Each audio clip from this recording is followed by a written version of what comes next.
So welcome to the Awaken Being and today is the second part of Polity Decoded main series and last video हमने 4 topics cover किए थे and इस video में जो next 5 topics हैं mains में उनको कवर करेंगे एंड जिसमें पहला टॉपिक जो है वो आता है separation of power and dispute redressal mechanisms.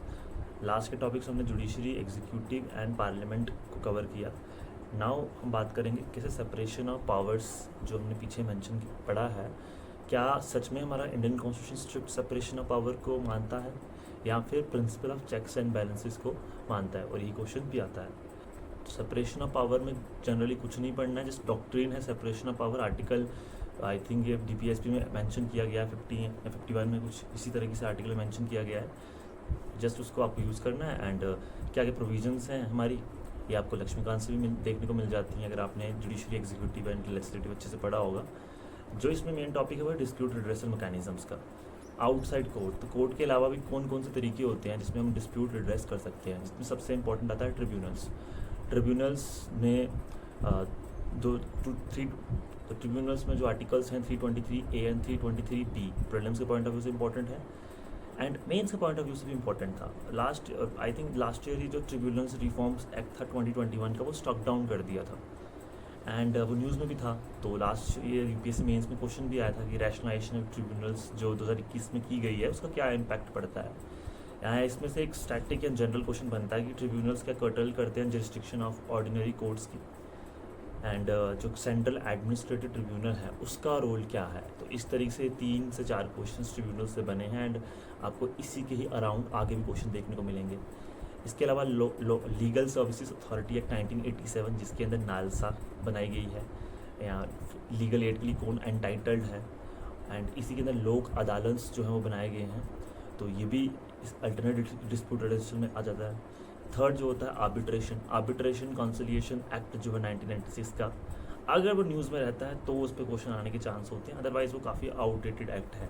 Recently मेडिएशन act 2023 भी पास किया गया था, तो उसको ध्यान में रखते हुए ये टॉपिक इंपॉर्टेंट बनता है, बट स्टिल ट्रिब्यूनल्स पे भी क्वेश्चन आने के चांसेस कम होते हैं। एंड इसी में ही एक टॉपिक है जो कि सिलेबस में मेंशन तो नहीं है but still questions can come, criminal investigation system. अब मेंस में आज तक UPSC में तो इस पर कोई क्वेश्चन नहीं देखने को मिला, बट GKS में न्यू क्रिमिनल बिल्स जो आए थे भारतीय न्याय संहिता उस पर क्वेश्चन आया था, या UPSC में एथिक्स में भारतीय न्याय संहिता पर एक बार क्वेश्चन आया है। तो पॉलिटी में भी वो टॉपिक जो है जो सिलेबस में मेंशन नहीं है बट यहाँ के लिए वो पढ़ना पड़ता है। और वो कहाँ से पढ़ना है देख लीजिए आप, जो न्यू कोई लेटेस्ट चीज़ आती है, जीरो FIR, पेरोल क्या होता है, फर्लो क्या होता है, ब्रिलियंस नहीं पढ़ा होगा आपने एंड इसको मेंस में यूज़ करना है। तो ये हमारा 5th टॉपिक था, काफ़ी छोटा टॉपिक है। इसके बाद 6th टॉपिक आता है सेलिएंट फीचर्स और representation of people act of 1951। सो इकलौता एक्ट जो कि पॉलिटी के बुक में मेंशन किया गया है। तो अगर एक्ट मेंशनड है तो आपको इस एक्ट का जो बेयर एक्ट है वो भी पढ़ना चाहिए। आपको कितनी जिसमें सारी की सारी सेक्शंस तो नहीं पढ़नी होती हैं बट इसके एटलीस्ट इसका जो ओरिजिनल टेक्स्ट है इस एक्ट का उसको गो थ्रू करना चाहिए। मैंने भी पहले टाइम जो एक्ट पढ़ा था तो मैंने उस एक्ट को गो थ्रू किया था उसी तरीके से। फिर उसमें क्वेश्चन देखिए, तो क्वेश्चन सबसे इंपॉर्टेंट बनता है करप्ट प्रैक्टिसेस क्या हैं अंडर दी RPA एक्ट 1951। और उस करप्ट प्रैक्टिसेस के ऊपर 25 में क्वेश्चन आया है, क्या एनालाइज कीजिए whether increase in asset of legislators या फिर प्रॉपर्टी अननोन इनकम अगर इंक्रीज होती है तो क्या वो एक करप्ट प्रैक्टिस है इस एक्ट के अंदर। तो ये क्वेश्चन था, अगर आप पढ़ोगे वहाँ पे तो एक तरीके से मेंशन भी किया गया है RPA एक्ट में दैट करप्ट प्रैक्टिसेस में अगर आप जो प्रॉपर्टी है उसको आप डिस्क्लोज नहीं करते हो एफिडेविट में, कुछ इस तरह की कुछ प्रोविजंस मेंशन भी हैं और 25 में यही क्वेश्चन आया था। देन इसमें ही आता है इलेक्शन से रिलेटेड चीज़ें कि what are the factors on which the जो इलेक्शन होती है returning candidate we can be declared void. क्या रेमेडीज़ हैं जब किसी की इलेक्शन में जब कैंडिडेट जीतता है अगर उसको वॉइड करार दिया जाए तो क्या रेमेडीज़ हैं उसके पास, वो कहाँ जा सकता है, हाई कोर्ट में, सुप्रीम कोर्ट में कहाँ जा सकता है। तो इस तरीके से क्वेश्चन इस पर 1-2 क्वेश्चन बना है, या फिर देर इज़ ए नीड है सिंप्लीफिकेशन करनी है प्रोसीजर की जो डिस्क्वालिफिकेशन की मेंशन की गई इस एक्ट के अंदर। तो क्या प्रोविजंस मेंशन की गई हैं डिस्क्वालिफिकेशन की इसके अंदर, आपको उसको भी देखना है, क्या सिंप्लीफाई कर सकते हैं। तो ओवरऑल इस एक्ट को अच्छे से स्टडी करना है, इस पर कुछ भी क्वेश्चन बन सकता है। RPA के साथ साथ ही मेंशन नहीं है बट इलेक्शंस का टॉपिक भी इंपॉर्टेंट है। इलेक्शंस में इलेक्शन कमीशन ऑफ इंडिया का रोल इंपॉर्टेंट है जो कि एक कॉन्स्टिट्यूशनल बॉडी भी है। इलेक्शन कमीशन ऑफ इंडिया के बारे में क्या पता करना है आपको, उसका स्टैटिक आपको लक्ष्मीकांत से देखने को मिलेगा। देन रिसेंट उसके क्या इलेक्ट्रल रिफॉर्म्स उसने अनाउंस किए हैं, या रिसेंट कंट्रोवर्सीज क्या चल रही थी, जैसे ईवीएम की कंट्रोवर्सी चली तो ईवीएम पे क्वेश्चन आया है। देन VVP8 जब इंट्रोड्यूस किया गया था उसके बाद उस पर क्वेश्चन बना है। देन इसके अलावा इलेक्शन कमीशन ने कौन से इलेक्ट्रल रिफॉर्म्स अनाउंस किए थे, वन नेशन वन इलेक्शन क्या है, साइमल्टेनियस इलेक्शंस जो हैं करवानी चाहिए नहीं करवानी चाहिए, जो भी जितने इशू करंट में चलते हैं। डीलिमिटेशन का इशू जो केस में आया था कि delimitation must not only count the number of votes but also count the voices. तो एक तरीके से एक इलेक्ट्रल रिफॉर्म्स जो टॉपिक है इस सेक्शन से, दैट इज़ इंपॉर्टेंट। तो जितना हो सकता है इलेक्ट्रल रिफॉर्म्स पढ़िए, और रीसेंट कमेटीज या रीसेंट रिपोर्ट्स कोई भी अगर आती है इलेक्ट्रल रिफॉर्म के ऊपर तो उसको भी नोट कीजिए। स्टेट फंडिंग ऑफ इलेक्शंस होनी चाहिए, कुछ इस तरह के जितने भी पॉइंट्स होते हैं। And this is about elections and RP act, that is our 6th topic. Coming to 7th topic, that is appointment to various constitutional bodies. Okay, इसमें हम सिर्फ कॉन्स्टिट्यूशनल बॉडीज़ की बात करते हैं, जिसमें हमने इलेक्शन कमीशन ऑफ इंडिया को तो अभी पढ़ाई की, और कॉन्स्टिट्यूशनल बॉडीज़ जो हैं काफ़ी सारी होती हैं, बट गिनी चुनी कॉन्स्टिट्यूशनल बॉडीज़ हैं जिन पर बार बार क्वेश्चन देखने को मिले। इसमें कैग और attorney general, controller and auditor general of India, article 149 इसका याद रखिए। और उसके बाद इसकी पावर्स क्या हैं, इसका अपॉइंटमेंट प्रोसेस क्या है, टेन्योर क्या है, क्या इंडिपेंडेंट है, क्या इसने रोल प्ले किया है रिसेंट को भी इसने स्कैम एक्सपोज किया है, या फिर क्या इसकी जो अथॉरिटी है वो पब्लिक जो एक्सपेंडिचर है उसको ऑडिट करने से ज़्यादा भी है, क्या वो रिकमेंडेशन भी दे सकता है। इस तरीके से कैग के रोल को आपको एक्सपैंड करना है प्रीलिम्स के कंपैरिजन में।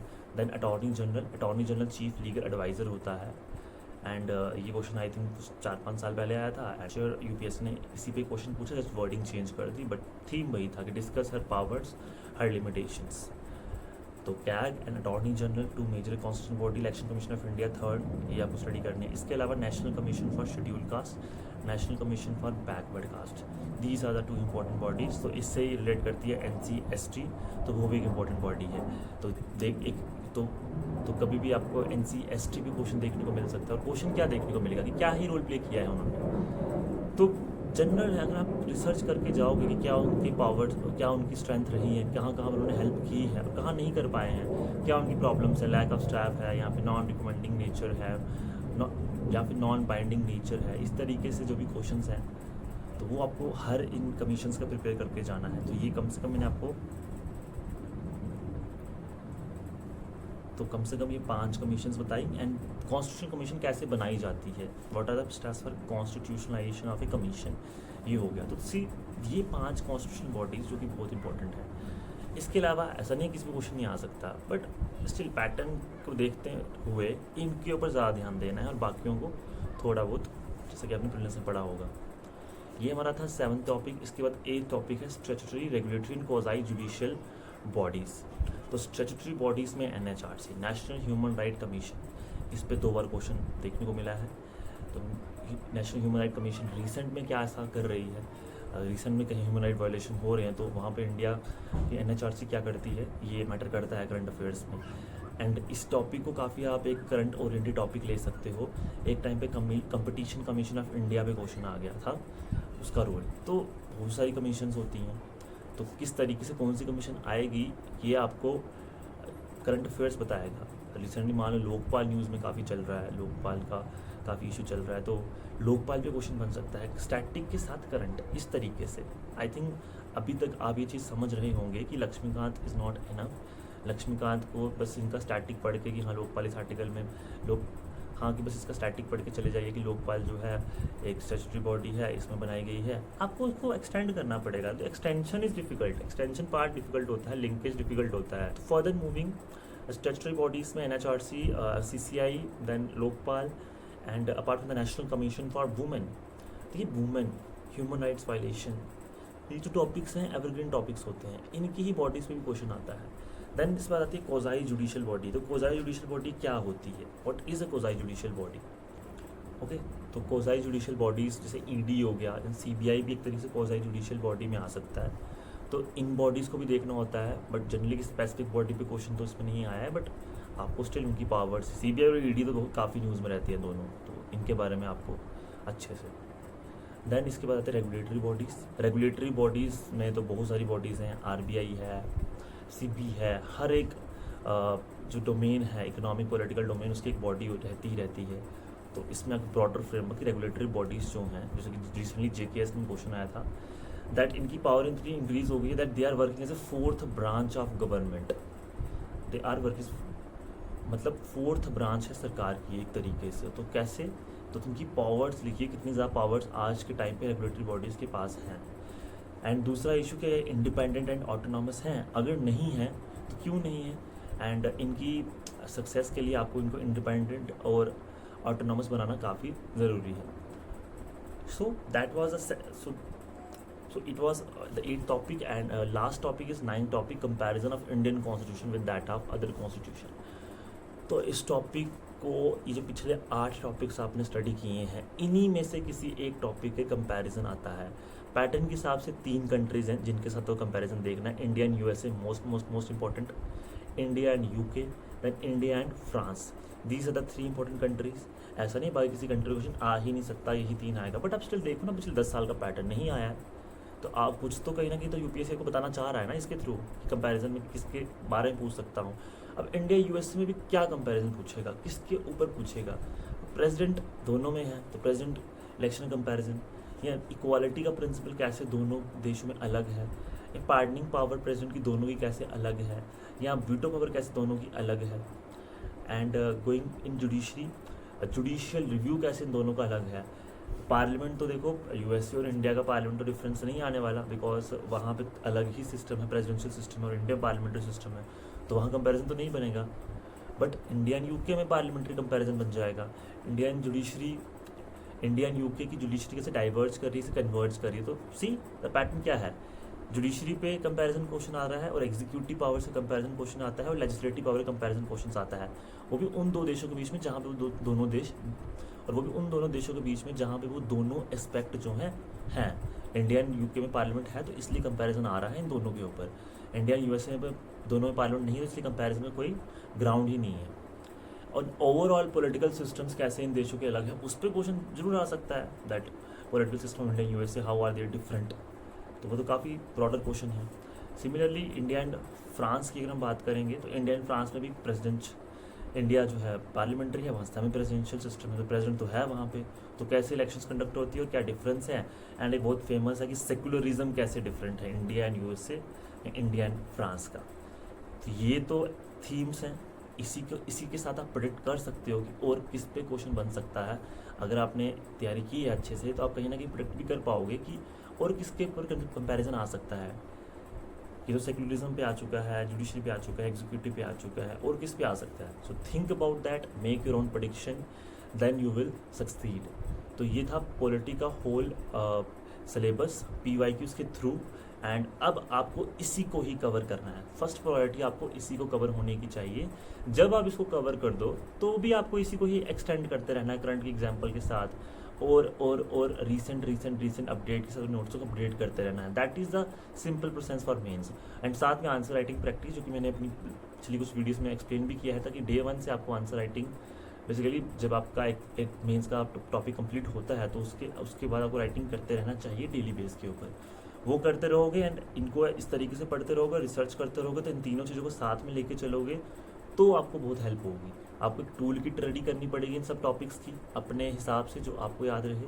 देन आपको करंट के साथ इनका लिंकेज करना है, देन इनको रिवाइज करना है, एंड देन आल्सो आपको करंट जो पैटर्न है या कंटेम्प्रेरी जो पैटर्न है, किसके ऊपर ज़्यादा क्वेश्चन आ रहे हैं, उसको भी समझना है। लाइक फेडरलिज्म काफ़ी एक्सपैंड कर रहा है, बॉडीज़ वगैरह से इतने कम क्वेश्चन आते हैं, बट फेडरलिज्म से अच्छे खासे क्वेश्चन आते हैं, पार्लियामेंट से आते हैं। So this is all about polity series. Next कि हम वीडियो में एक और किसी GS सब्जेक्ट के मीन्स को डिस्कस करेंगे, एंड उसमें भी हम सेम अप्रोच के साथ आपको बताएंगे कि किस तरीके से PYQs को हैंडल करना है एंड कैसे उसको एक्सटेंड करना है। And please in comment section tell me अगर इस सीरीज़ से आपकी कुछ हेल्प हो रही है, so that I can make any changes या modification in my next videos. अगर आप चाहते हो कि कुछ और भी आपको मैं इसके साथ अपडेट करता रहूँ। सो मिलते हैं नेक्स्ट वीडियो में, तब तक के लिए धन्यवाद।